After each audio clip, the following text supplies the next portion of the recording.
Assalamualaikum warahmatullahi wabarakatuh.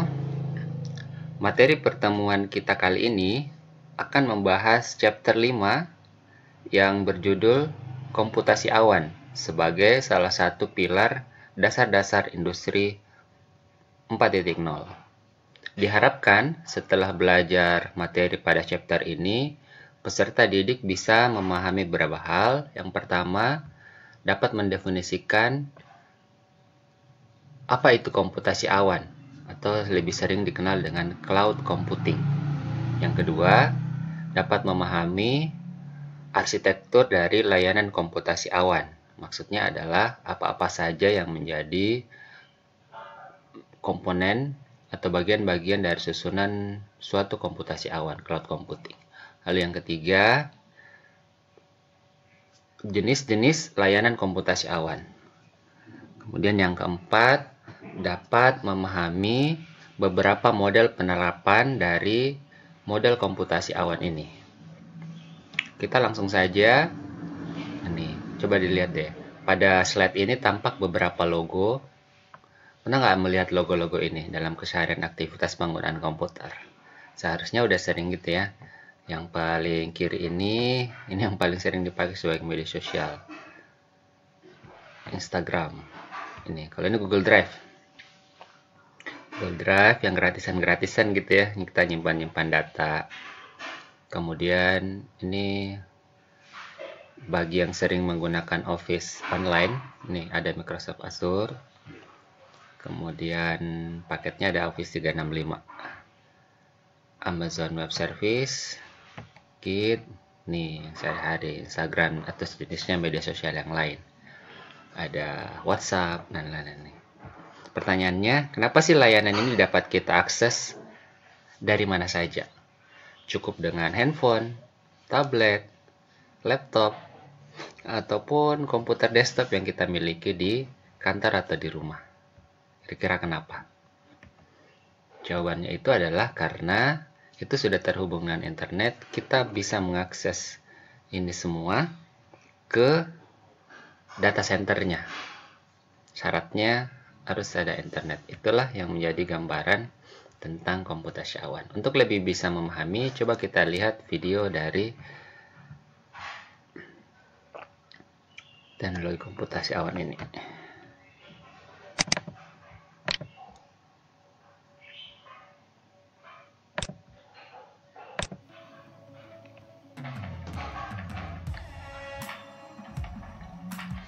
Bagi sebagian besar masyarakat, teknologi komputasi awan atau cloud computing mungkin masih terdengar asing. Namun dalam kehidupan kita sehari-hari, tanpa sadar sebenarnya kita telah menggunakan teknologi ini. Misalnya dalam layanan email, aplikasi transportasi online, ataupun penyimpanan file. Cloud computing merupakan kombinasi dari penggunaan komputer dan jaringan internet untuk kemudian terhubung dengan sebuah server. Singkatnya, komputasi awan menawarkan komputasi virtual via internet. Semua data dan software akan disimpan dalam server internet. Sure. I think what we're hearing most frequently from companies that are choosing Google Cloud is our ability or advancement around data analytics. So being able to get insight into their data, as well as then machine learning. So being able to get insight out of their data. So really focusing on helping companies get insight out of the data and then apply intelligence out of that data with machine learning. So those are really the two main strengths or differentiators that we constantly hear from our customers.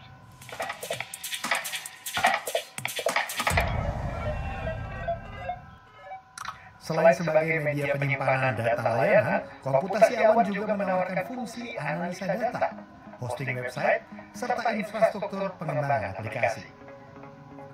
Bagi pelaku usaha, teknologi komputasi awan merupakan solusi bagi migrasi digital karena mereka tidak perlu lagi membuang banyak waktu dan biaya untuk membangun infrastruktur IT dan server fisik. Teknologi ini juga menawarkan fleksibilitas, di mana semua data dapat diakses di mana saja dengan berbagai jenis gawai. So we're right now in the process of moving all the servers from Canada into GCP Singapore and Taiwan. So one of the major pluses is what we're doing is we're going to be speeding up all messages that Indonesians are sending through GCP, through BlackBerry Messenger. and that means that we're shooting to be faster than all the other messengers by bringing it closer to Indonesia and specific to Indonesian users. So the plus is it's faster and it's going to be a more flexible messenger for Indonesians. Pada Cloud Summit pertama di Indonesia, Google memperkenalkan Google Cloud Platform kepada 1.800 pelaku usaha dan developer IT. Selain Google, Microsoft juga hadir di Indonesia untuk meramaikan kompetisi layanan komputasi awan. Bagi para user yang masih khawatir dengan isu keamanan pada sistem komputasi awan, Microsoft menawarkan fitur hybrid cloud. Oke, so hybrid basically gini. Kita menggunakan resource yang ada di on-premise juga menggabungkan capability di cloud agar tadi perusahaan dapat both the best of both world ya, gitu ya, semua dapat yang terbaik.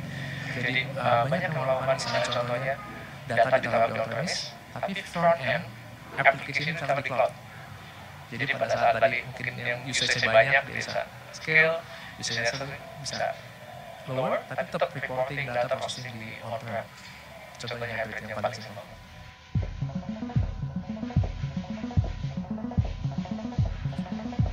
Meski memiliki potensi untuk tumbuh, layanan komputasi awan di Indonesia masih menemui beberapa kendala. Di antaranya, infrastruktur internet Indonesia yang masih belum optimal dan keengganan dari para operator untuk membangun server di Indonesia. Danang Wisanggeni, Jakarta.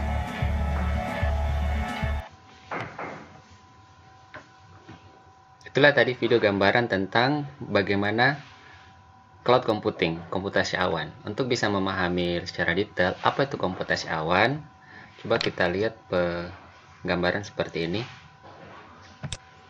Jadi ada istilah on-premise. On-premise ini adalah satu komputer desktop atau komputer PC atau laptop yang dimiliki dalam satu perangkat tunggal. Jadi di dalamnya mungkin ada case-nya, di dalamnya ada beberapa ada board, RAM, VGA, sound card, hard disk, data-datanya ada di hard disk, kemudian aplikasi dan softwarenya terinstall di dalamnya, yang kemudian untuk bisa diakses ditampilkan di monitor. Ini satu komputer utuh. Ini adalah istilah on-premise.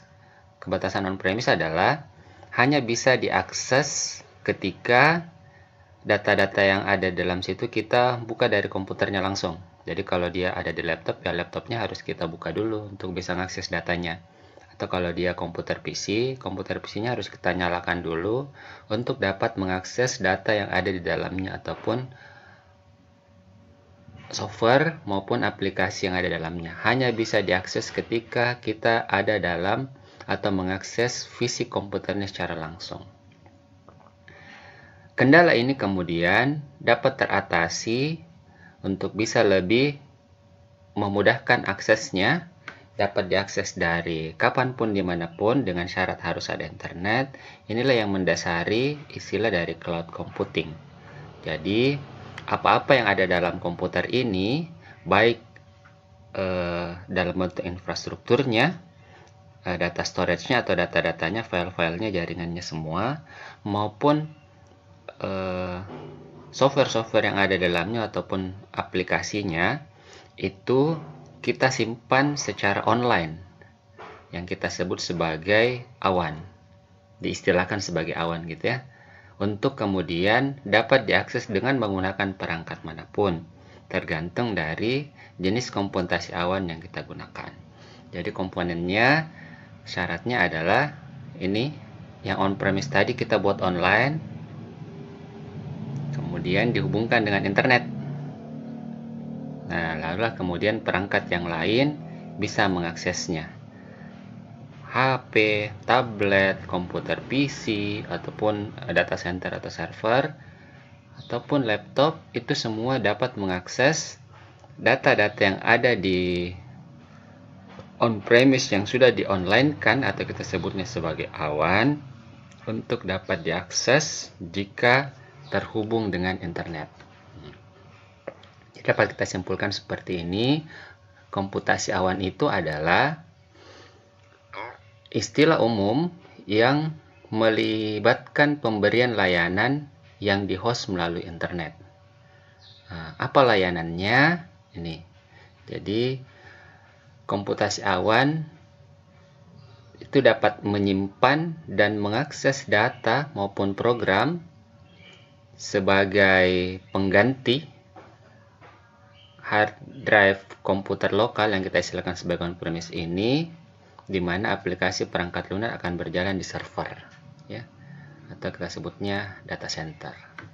Contoh-contohnya sudah banyak kita gunakan sehari-hari. WhatsApp, data-datanya itu ada di data centernya WhatsApp. Instagram juga seperti itu, atau Google Drive yang kita pakai menyimpan data.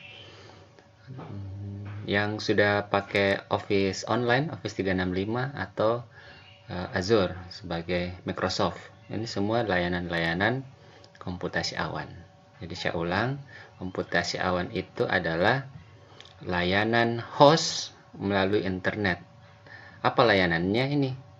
Entah dalam bentuk infrastruktur, pakai datanya, data storage-nya, atau layanannya dalam bentuk platform, software, atau layanan sudah dalam bentuk aplikasi. Itu tersimpan semua di data center untuk kita bisa akses dengan menggunakan perangkat apapun. Syaratnya terhubung dengan internet. Sehingga beberapa manfaat komputasi awan, cloud computing ini, beberapa antara lain fleksibilitas. Fleksibilitas, ya kenapa bisa fleksibilitas? Karena kita dapat mengakses data-data kita ataupun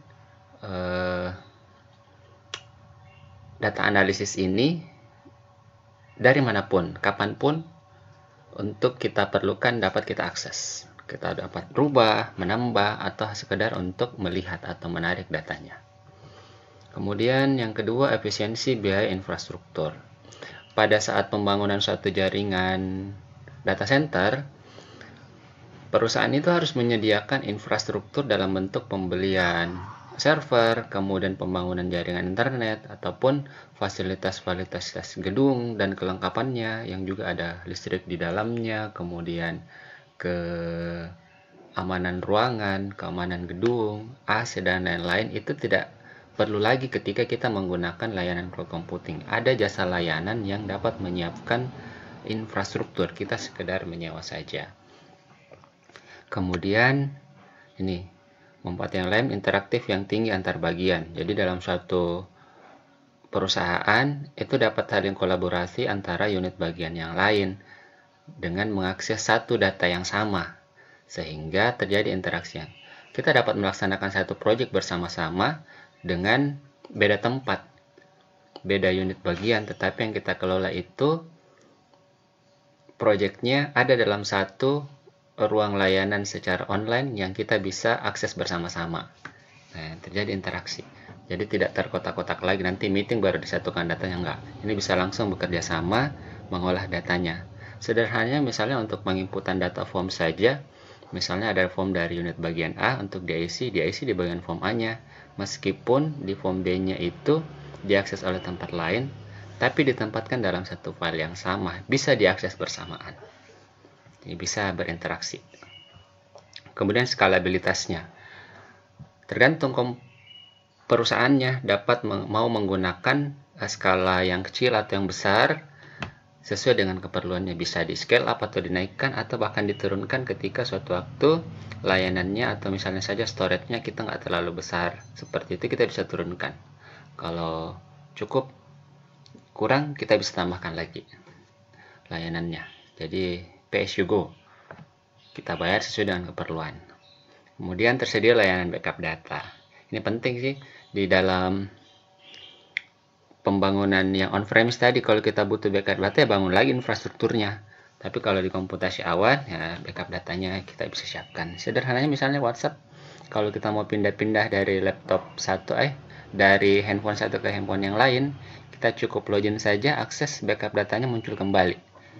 Meskipun sebenarnya kita pindah handphonenya, secara normal itu seandainya datanya ada di laptop tertentu atau di HP tertentu, itu kalau kita pindah ke HP yang lain, maka nggak bisa ikut semua datanya. Namun karena WhatsApp itu data-datanya semua sudah terbackup ke servernya, ke data center, Maka kalau kita gunakan akun tertentu, kita pindahkan ke handphone yang lain, datanya juga bisa langsung pindah semua. Semua pesan WhatsApp, media-media yang ada di dalamnya itu juga ikutan pindah.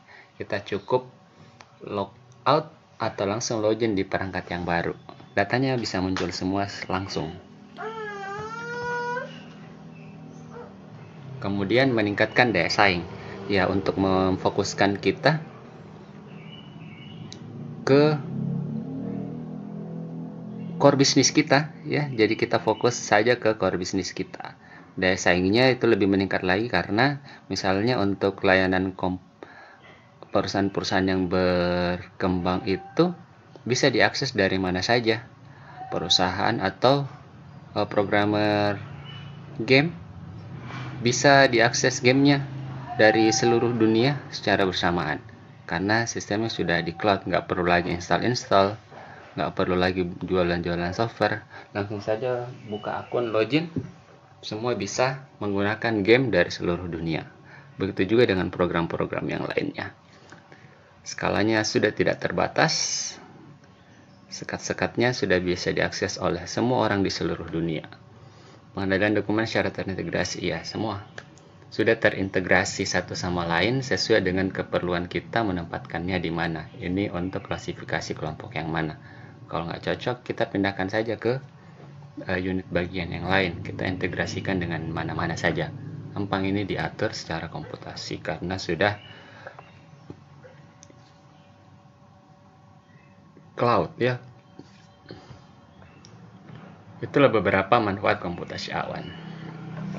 Bagaimana model arsitektur dari komputasi awan itu? Ada 5 komponen utama ya dalam struktur arsitektur komputasi awan. Yang pertama, ini ada cloud server. Kalau komputer model on-premise, cloud server ini adalah komputer yang memiliki kapabilitas yang cukup mumpuni. Dia berperan sebagai data center, ya. Jadi untuk komputasi awan, sistemnya kita sebutnya sebagai server virtual, ya. Jadi disitulah kita bisa membangun, menyimpan, atau lalu lintas data pada saat kita akses. Syaratnya terhubung dengan komputer. Cloud server kita buat menjadi online server kita. Entah kita bangun sendiri untuk intranet kita, atau kita membeli layanannya, cloud server ini. Lalu kemudian yang berikutnya ada data storage, ya. Jadi di komputasi awan ini menyiapkan layanan penyimpanan file di internet sehingga dapat diakses selama terhubung dengan cloud storage melalui jaringan internet. Yang sederhananya kita sering pakainya ke Google Drive, gitu, ya. Jadi Google Drive itu tempat kita menyimpan data-data kita untuk kita bisa akses kapanpun dan dimanapun, syaratnya terhubung dengan internet. Jadi kalau mau meeting, sisa link dibuka, terbuka juga file yang kita perlukan karena sudah tersimpan secara online. Atau yang berikutnya, tersedia platform softwarenya. Platform software ini misalnya saja ada Windows, gitu, atau yang lebih spesifik lagi ada di dalamnya ada software aplikasi, misalnya Office ini. Jadi di dalam komputasi awan dapat tersedia platform software ini, kumpulan program yang berkoordinasi dengan perangkat keras untuk menjalankan mesin komputer. Contohnya Windows sih. Windows yang komputasi awan sekarang modelnya Azure. Kalau secara konvensional kan di on-premise komputer biasa itu kita harus install dulu Windows-nya. Baru kemudian kita install lagi Office-nya. Nah, sekarang itu komputasi awan, program ini sudah bisa dibuat secara online. Kita nggak perlu install lagi Windows, ya. Cukup klik ikonnya. Kita mengaksesnya Windows ataupun Office yang cloud computing, yang Office online. Jadi ada Windows Azure atau Office 365. Nggak perlu diinstal lagi. Sisa login. Sudah ada softwarenya di online, nggak kita perlu install di laptop atau di komputer. Kemudian bagian yang lain dari arsitektur komputasi awan ini adalah aplikasi. Ini yang paling banyak nih, aplikasi-aplikasi yang ada, baik pengolah kata, ada Microsoft Word, kemudian Notepad, kemudian lain-lainnya, ada browser web, Chrome, kemudian pemutar media banyak sekali, video-video. Bisa kita buka tanpa harus menginstallnya, cukup buka linknya sekalian. Contoh sekarang kan WhatsApp itu sudah ada WhatsApp web, nggak perlu diinstal lagi ya di laptop, sudah bisa membuka WhatsApp dan lain-lain ya, email. Itu semua jasa-jasa layanan aplikasi secara komputasi awan. Sebenarnya email itu kita nggak simpan di storage laptop atau komputer kita, disimpankan di data center. Kenapa? Karena sudah ada aplikasinya yang kita cukup akses saja secara online. Datanya sudah tersimpan di awan, di cloud computing. Kemudian perkembangan yang sekarang ada yang namanya virtual desktop. Virtual desktop ini ibaratnya adalah kita itu bisa membuat komputer 1, komputer 2, 3, dan seterusnya secara virtual. Jadi seolah-olah kita itu punya banyak komputer. Kalau kita bangun dengan model server sendiri, jadi komputer kita yang cukup besar kapasitasnya itu, yang cukup mumpuni, kita bisa membuat virtual desktop seolah-olah punya banyak komputer. Namun sebenarnya yang kita pecah-pecah itu adalah komputer servernya kita buat dalam bentuk virtual desktop, misalnya khusus untuk kantor, khusus untuk anak, khusus untuk game, virtual desktop. Jadi kita nggak mengganggu komputer satu dan komputer yang lain, itu ya. Atau kita cukup menggunakan layanan dari penyedia layanan. Jadi kita mengakses membuat virtual desktop untuk unit bagian yang ada dalam perusahaan kita, misalnya untuk bagian pemasaran tersedia, padahal sebenarnya kita punya atau menyewa satu komputer data layanan saja. Nih, jadi prinsipnya ada memisahkan desktop kerja dengan pribadi atau pekerjaan lainnya. Jadi seolah-olah memiliki banyak desktop dalam satu waktu.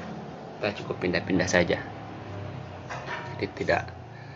Itulah 5 arsitektur komputasi awan dalam pembentukan suatu cloud computing. Ada cloud server sebagai data server, kemudian layanannya ada platform, aplikasi, storage, dan yang kelima dapat sampai pada level virtual desktop. Lalu yang ketiga, model layanan komputasi awan ini kita bagi menjadi 3 jenis. Ada layanannya untuk infrastruktur saja, platformnya saja, atau softwarenya saja. Perbandingannya seperti ini nih. Kalau kita punya model yang on-premise atau satu komputer, kan kemarin tadi itu syaratnya dalam on-premise itu semua kita kelola gitu ya. Misalnya tersimpan di server sendiri atau di komputer sendiri.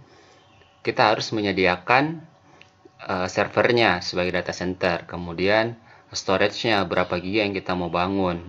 Kapasitasnya berapa banyak. Kemudian kita bangun jaringan internetnya. Kemudian bagian penampilannya bagaimana sih tampilannya kita desain, kemudian operator atau software yang kita mau aktifkan di dalamnya kita install semua, kita beli, kemudian layanan keamanannya, kemudian bagaimana sinkronisasinya satu sama lain, data-datanya semua kita atur, termasuk aplikasinya kita install semua dalam satu komputer utuh untuk kita bisa gunakan secara baik. Namun kalau kita pakai model yang cloud computing, kita bisa gunakan sesuai dengan keperluan. Misalnya kalau kita nyewanya infrastrukturnya saja, maka kita itu tidak perlu lagi memusingkan untuk membeli server, kemudian berapa giga harddisk yang harus kita beli, bagaimana tampilannya, pengaturan jaringannya di dalam data centernya, itu kita nggak perlu lagi. Yang kita harus siapkan ya adalah yang lainnya, softwarenya, sistem keamanan kita yang atur gitu, aplikasi apa yang kita mau isi di dalamnya. Jadi seolah-olah ini menyewa komputer gitu ya. Ini penyediaan layanan infrastruktur. Sebaliknya, kalau dia software as a service, ini platform ya. Jadi yang kita kelola cuma aplikasi saja dengan data-datanya kita isi. Yang lainnya sudah disediakan oleh penyedia layanan. Kalau software, langsung pakai dia. Ini biasanya banyak yang gratisan gini. Dia udah nyiapin semua, sisa kita pakai emailnya, pakai WhatsApp, pakai Instagram, pakai layanan-layanan yang Google Drive atau lain-lainnya, mereka semua yang sediakan, kita sisa pakai.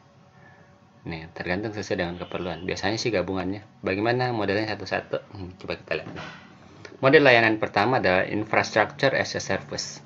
Jadi penyedia layanan itu yang menyiapkan ini semua. Dia menyiapkan servernya, data centernya, kemudian berapa kapasitasnya, dia menyiapkan jaringannya. Kita sebagai penyewa atau pengguna cukup terhubung dengan internet, bayar layanan ini, lalu kita bisa mengakses. Kemudian isinya kita isi sendiri, isi softwarenya, kemudian isi programnya, keamanan semua kita yang siapkan. Tapi yang mahal-mahal ini kita nggak perlu lagi beli, mereka yang sudah siapkan. Ya, ini penggunanya ada sekarang layanan yang paling banyak ini. Ada Microsoft Azure atau Amazon ya. Jadi disebutnya infrastructure as a service.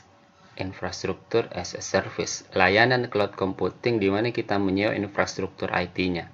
Kita menyewa komputasinya, storage-nya, memorinya, network-nya. Berapa besar layanan komputasinya itulah yang akan kita sewa ya. Biasanya sebagai admin. Kelebihan dan kekurangannya seperti ini. Kalau dia cloud computing, modelnya fleksibel ya, bisa tingkatkan atau diturunkan. Kita bisa mudah mengotomatisasi jaringan. Ini yang kita beli ya sesuai dengan keperluan yang kita konsumsi ya. Kalau besar kita tambahkan, kecil ya tarifnya bergantung ini.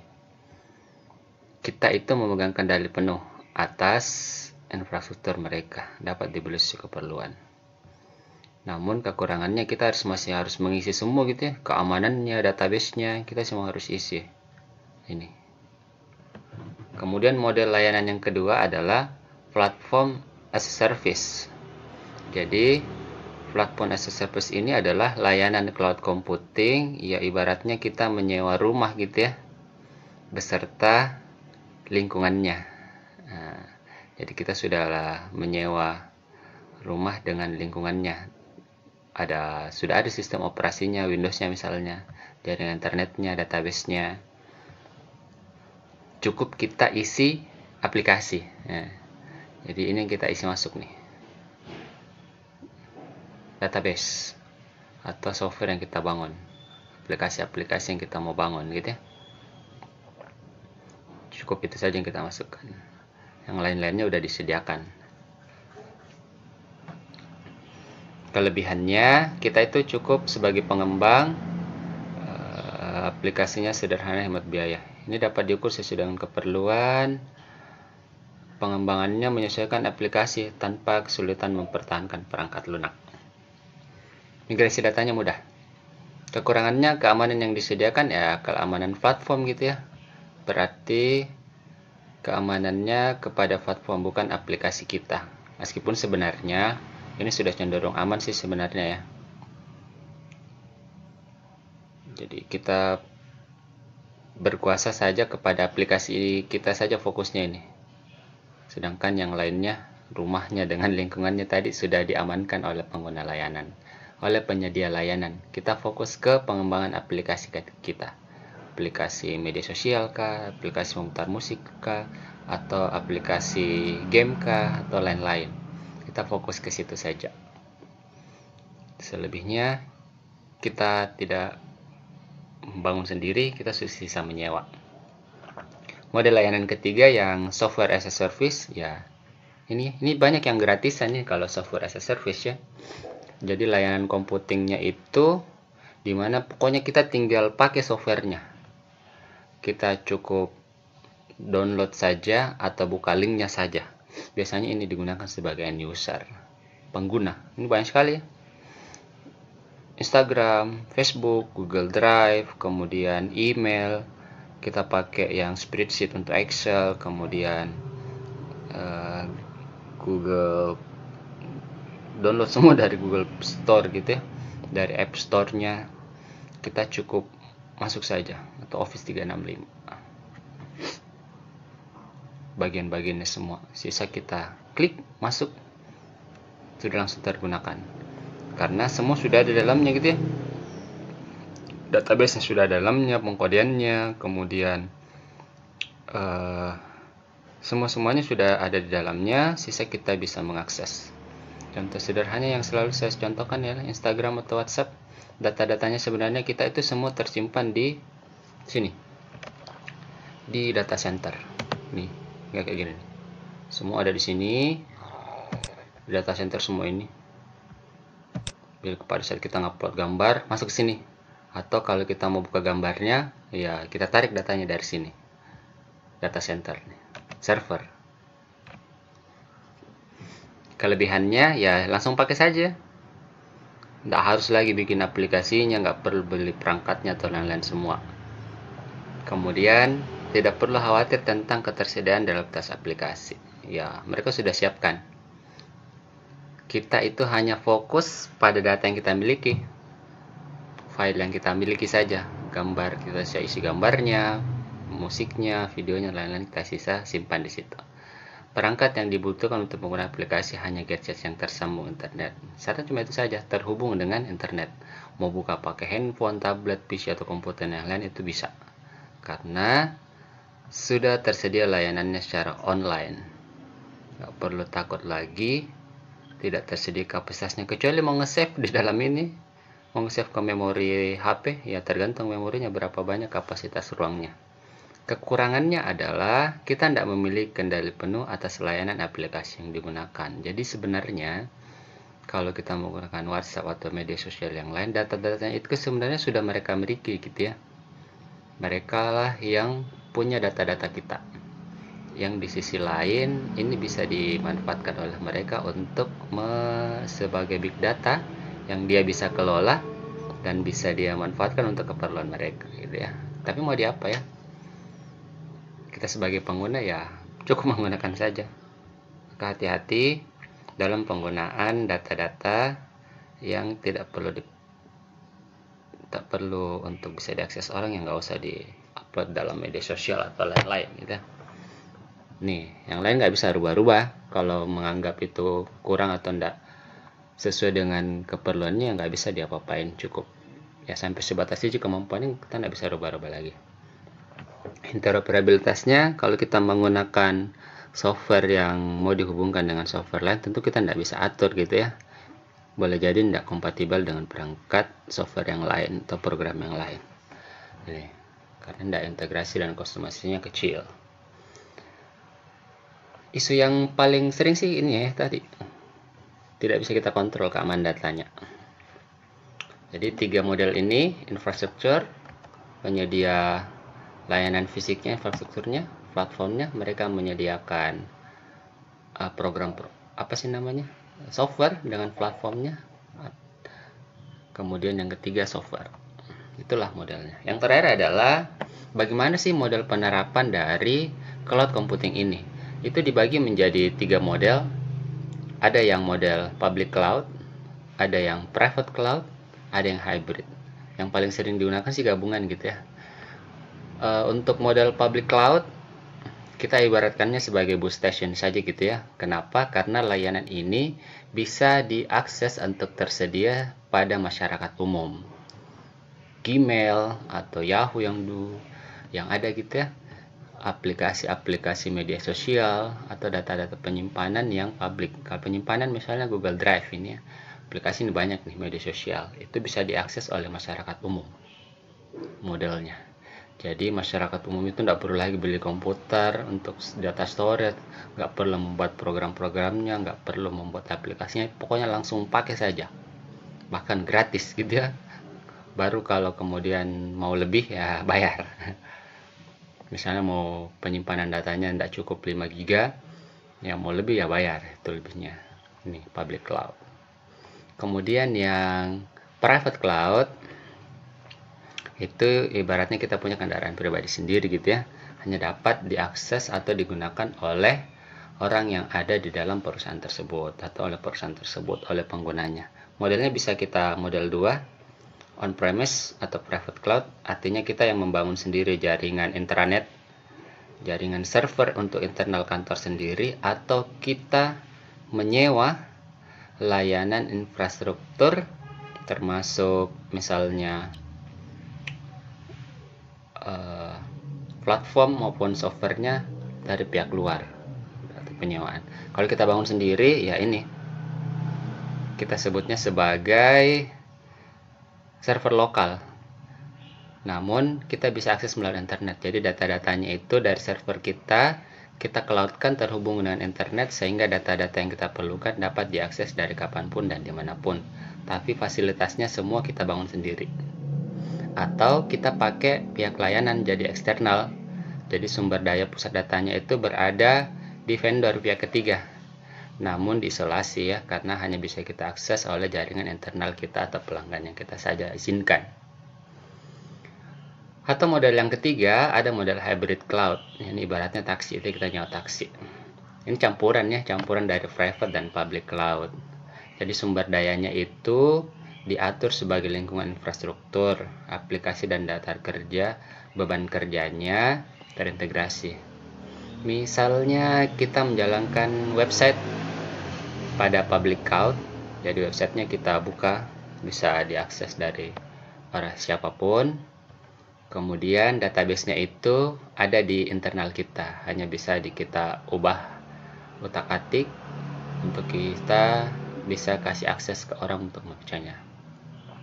Pada model ini, server yang ada di private cloud memenuhi syarat. Jadi harus terintegrasi gitu ya. Kesimpulannya adalah untuk cloud computing modelnya itu ada 3. Ada yang public untuk masyarakat umum, bisa diakses. Ada yang private, baik secara on-premise, private cloud, maupun dari penyewaan layanan, penyedia layanan, atau model hybrid, gabungan. Demikian. Untuk bisa dipahami tentang apa itu cloud computing lebih lanjut, bisa ditonton video ini gitu ya. Mudah-mudahan bisa dipahami. Terima kasih. Assalamualaikum warahmatullahi wabarakatuh.